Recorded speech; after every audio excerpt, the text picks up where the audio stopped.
দেখেন তো কি অবস্থা, বাজারে গেছি অল্প টাকা নিয়ে যে কিছু মাছ কিনে নিয়ে আসবো, হঠাৎ করে ইলিশ মাছের দিকে চোখ পড়ে গেলে এখন কি করবো মনে আর মানাইতে পারতেছি না যে ইলিশ মাছ কিনবো নাকি অন্যান্য মাছ কিনবো। অন্যান্য মাছ কিনতে গেলে অনেকগুলো মাছ কিনে যাবে, ইলিশ মাছ কিনতে গেলে শুধু ইলিশ মাছ কিনে বাসায় নিয়ে আসতে হলো। হ্যালো এভরিওয়ান, কি অবস্থা? আশা করি সব ভালো আছেন, আমিও ভালো আছি। আজকে আমি পেঁয়াজ দিয়ে ইলিশ মাছ দিয়ে ধো পেঁয়াজা করবো, সেটা আপনাদের সাথে শেয়ার করবো।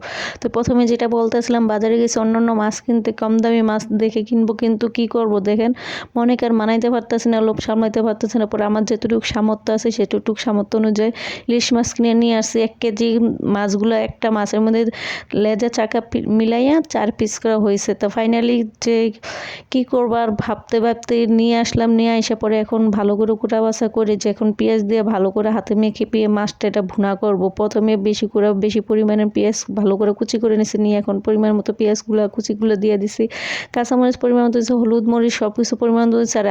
আর ইলিশ মাছের ভিতরে কি হয় জানেন, ময় মশলা বেশি একটা দিতে হয় না, ময় মশলা দিলে বেশি একটা ইলিশ মাছের স্বাদ পাওয়া যায় না। কিন্তু ইলিশ মাছটা এত ভালো লাগছে বলার বাইরে, ছোটো হলে কেউ যে দেখেন জামাতে মিলে 4 পিস হয়েছে, কিন্তু আমি এখানে 3 পিস দিয়েছি আর 1 পিস রেখে দিয়েছি। যেহেতু আমি একটা মানুষ সেজন্য আমি 3 বেলায় 3 পিস খাবো, কিন্তু এখানে আমি আদা রসুন বাটা কোনো কিছু অ্যাড করি না, যেহেতু ইলিশ মাছে কোনো ময় মশলা লাগে না। আদা রসুন দিলে ইলিশ মাছের স্মেলটা অন্যরকম আসে আর ভালো লাগে না, সেজন্য এখন আমি কোনো আদা রসুন অ্যাড করি না। এইভাবে হাতে মেখে ভালো করে তরকারিটা বসিয়ে দিলাম। এই তরকারিটা যত হাতে মাখাবো ততই ভালো লাগবে, যত করবো ততই ভালো লাগবে। তো যাই কথা বলতে বলতে বলে ফেলাইছি, কিন্তু কথাগুলো গুছা বলতে পারতেছেন। তো এখনই দেখেন অল্প পরিমাণ মতো ঝোল দিয়েছি, এখানে কোনো ঝোল রাখবো না, যে যখনই তেলটা উপরে চলে আসবে তখনই বুঝবো যে ইলিশ মাছের রান্নাটাও হয়ে গেছে। এখন দেখেন কত সুন্দর কালারটা আছে, এত ভালো লাগছে।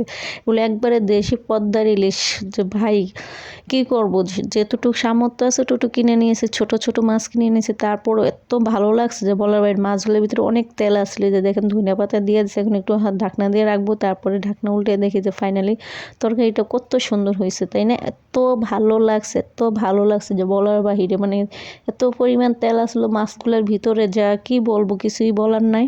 তো যাই হোক, যেরকম সামর্থ্য ওরকমই মাছ আনছি।